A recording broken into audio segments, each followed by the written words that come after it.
So welcome back to the build, guys. Thanks for all the love on the previous videos. I really appreciate it. So this video is going to be sponsored by me, my own company, Black Sheep Industries. Link is down below, selling like HD clamps, V-bands, all that good stuff. Use code word Boosted Lifestyle for 10% off, links down below. Let's jump right into it. No messing around. You guys don't like all those 2-minute ads for war clans. Let's go. So we're gonna start off by finishing the exhaust here. This one's our permanent one. Remember that we welded to the V-band because our V-band would not fit. I'm gonna use that as a kind of a guide, hopefully, just to get these all semi, like where this one is. The height thing is the main thing I'm worrying about here. Got our bandsaw set up here with our the rest of the 2.5-inch pipe that we have left. And let's just get started. We'll jump right into it.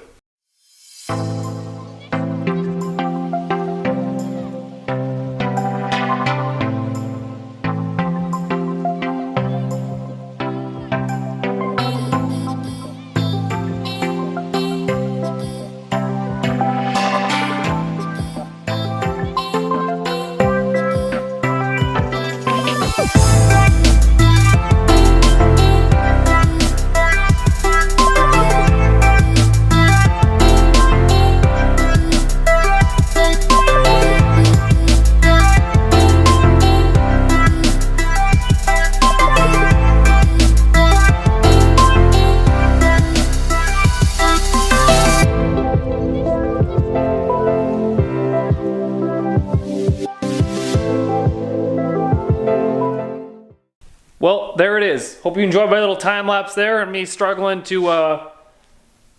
use my bandsaw. I think one of the blade teeth in one spot is messed up, and every time it goes around it's like boom, and it like jumps and then it kicks the blade off. So if anybody knows where I can get a new blade for that, let me know. Here's our little stacks. The main thing was to have them all the same height because the turbos weren't the same distance. So when you look at it from this angle, it's kind of wacky. You look at it from this angle, it's okay. How cool will this be if the two-step starts shooting flames? Will it be like individual cylinders? Will it be like pop, pop, pop, pop, pop, pop, pop, pop, pop? Like that? You don't even know. Move on to our intercooler piping. This has to be cut off, and we have to cut this one off. I still don't have any 2.5, so I'm trying to find some locally. If I can't, I've got to order some. So first thing, I'm gonna cut this one off. Sometimes I like to use the bandsaw this way, so we just have to like take these 2 screws out, and there's a little platform that goes on this. A little platform here. I think it goes this way actually. And just a quick little cut here on this one. You can see how jumpy it is. What the hell?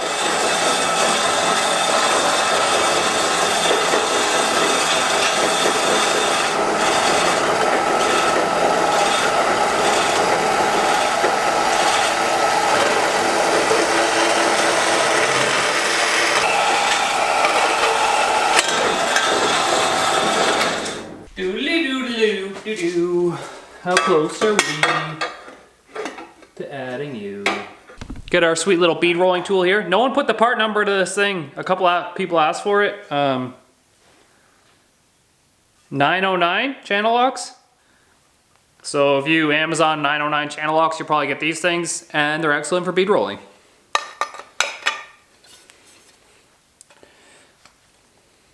I told you! Perfect. I'll have to B-roll this one too, actually, before I put them away. So I sat down and did some welding, obviously. Finished up this.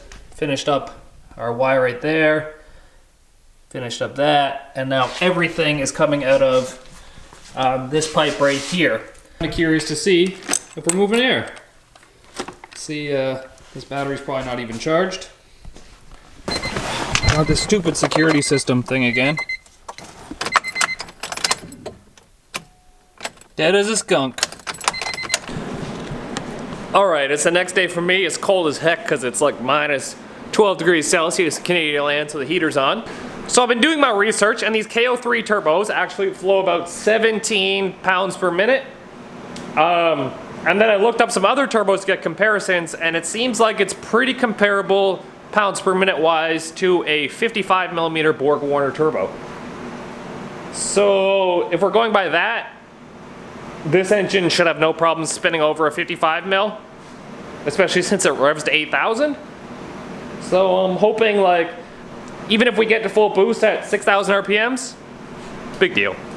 Well, that means definitely on our to-do list is mount this intercooler. You guys think it's gonna be too small, but this is definitely plenty. 3.5 inch thick. This is, I don't know, 22 inches long and like 10 inches high. That'll actually flow more than enough for what this is gonna be. Like these turbos don't flow a lot. So you guys have to remember that the inlet of these turbos is only like 1.5 inches on the inside, and the outside is only 1.75 inches. So if you want to get an air filter for these, it's the same as like an ATV carburetor. So we'll mount this. I think we have to cut this bumper support up, but it's not even mounted. Never let your meat beaters get dirty, man. Also, you want to see something cool? Damn it. Now the home button won't read because my glove is on. Look what Virginia made us. I'll just post a picture up on the screen. The link will be down below for those if you want to get some. I've actually got a small collection of stickers that I had made and never released so far, and they're on the website too if you want to check them out.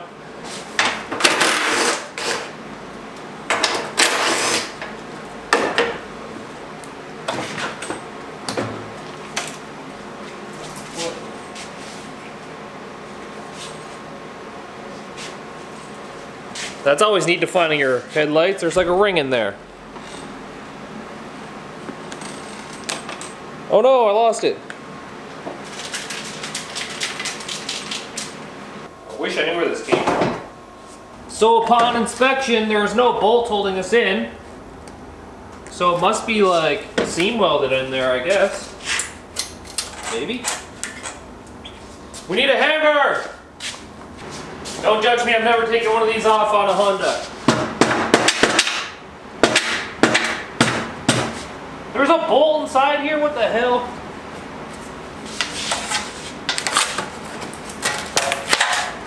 Stupid! Now we gotta guess the size.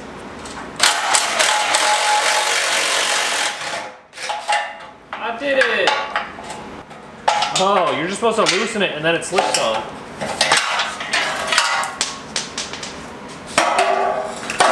What the hell? That's not even my socket! There's a 1/2 inch socket in here.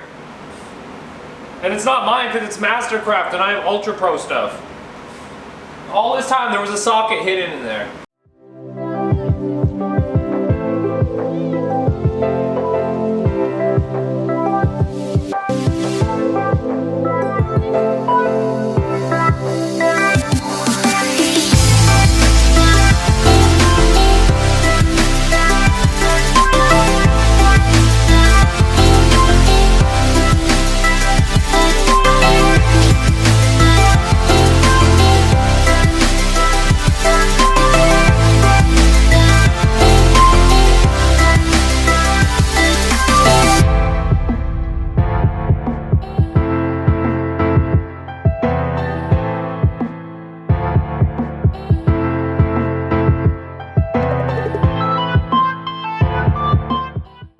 Well, it's mounted in the front.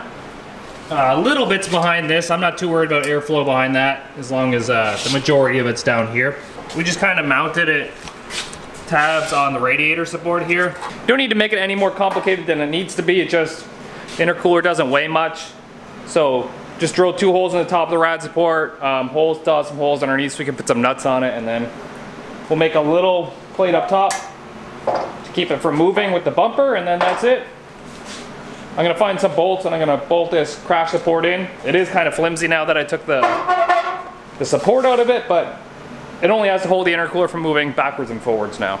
Actually, now that I have some bolts in it, it's still pretty goddamn solid. I could have hung the intercooler from that really. So let's just make a small plate, probably just weld it here and then bolt it up right that.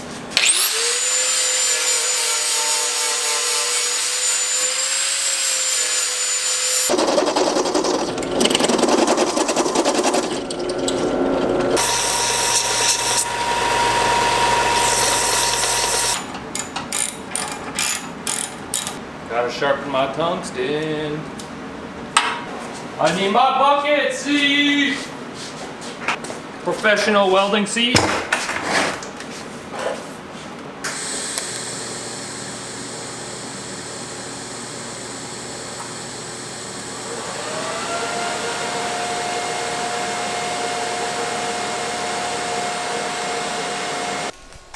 Okay, so that's welded on enough to hold that in place. I just wanted to keep it from rubbing on this part here. So the intercooler is solid in there now. I'll paint that eventually, maybe, probably not. I was doing all this while the battery was charging because I want to put the battery in and do a test and see how much air we have flowing out of this pipe now that we have our 4-into-1 pipe down here that comes out down here. And I also want to see how our oil returns are acting while the car is running because I didn't get a good test last time. So we're going to toss the battery in and fire it up.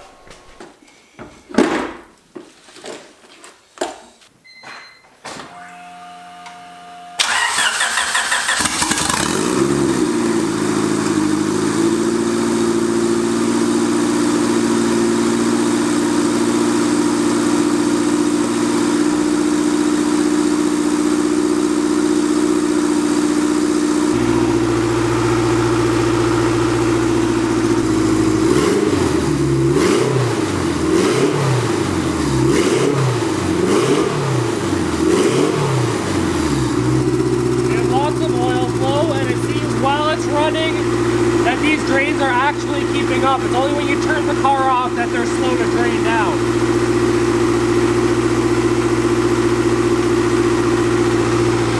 Lots of oil flow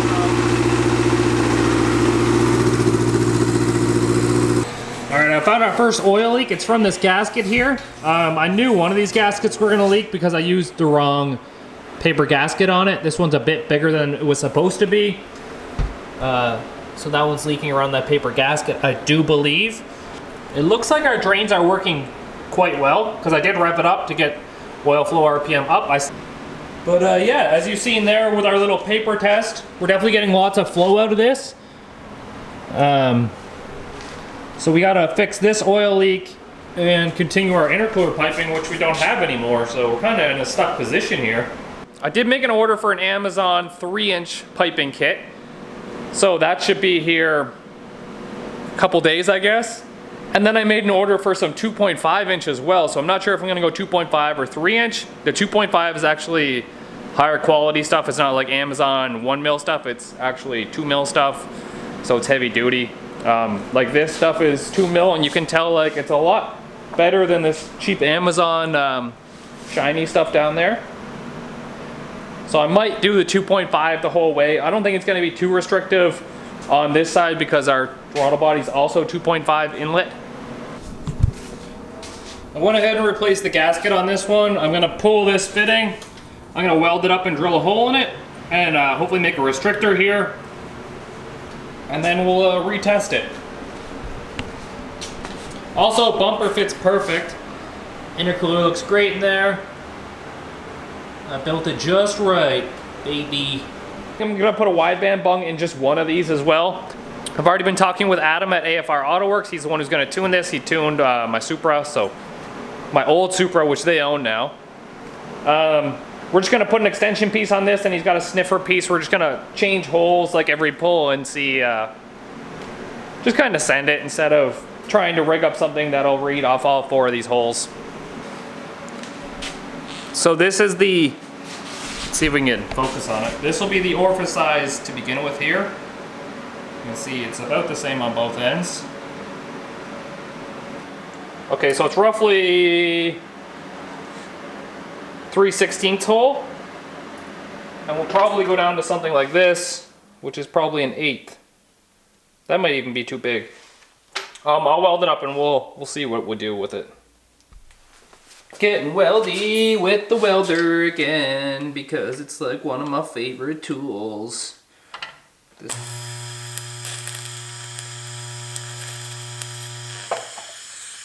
didn't work out so good so far. Worst case, it leaks through that and we were gonna put oil through it anyway, so whatever, man. I can't touch it though because it's hot.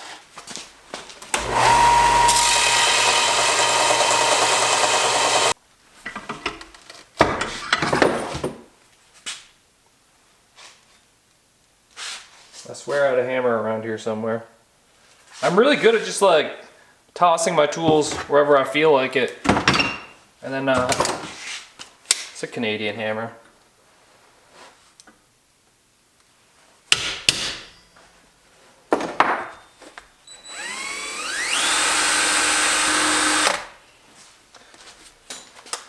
Fine then, let's do this the hard way.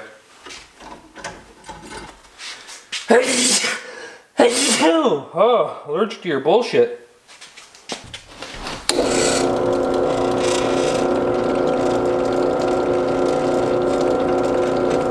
What the hell? When I welded this, I didn't think it was be impossible to goddamn drill through.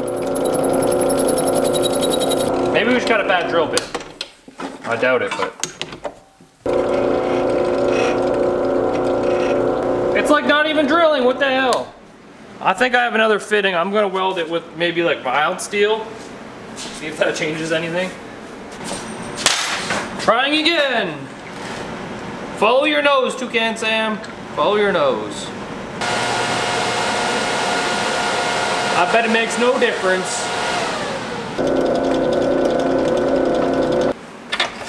Sad. Sad fucking game. It's literally doing nothing! What the f? Fail. Fail. Third time's a charm though. What I had to do for this one was I had to use a lot less heat and then a lot more filler metal. So basically the middle is just a filler metal and it's barely like welded to the sides. But it's in there. Let's see how big our hole is now. So that's the amount of oil all the turbos are gonna get. So we'll put this in, we'll see how it works. Just doing hood rat shit with no hood rat friends because nobody's here. You bastard.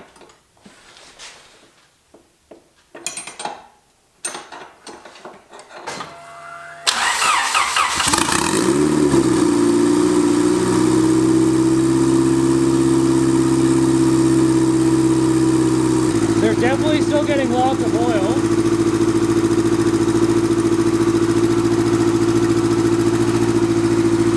I just want to make sure each one is getting oil as well.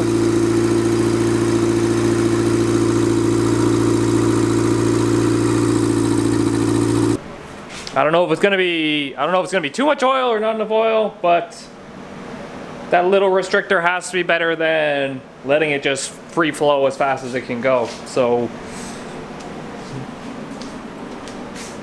and it looked like they were getting pretty well even oil distribution to all of them. The center two might be getting a little bit more just to compare where they are stationed back there. But as long as they're all getting oil, I'm not too concerned.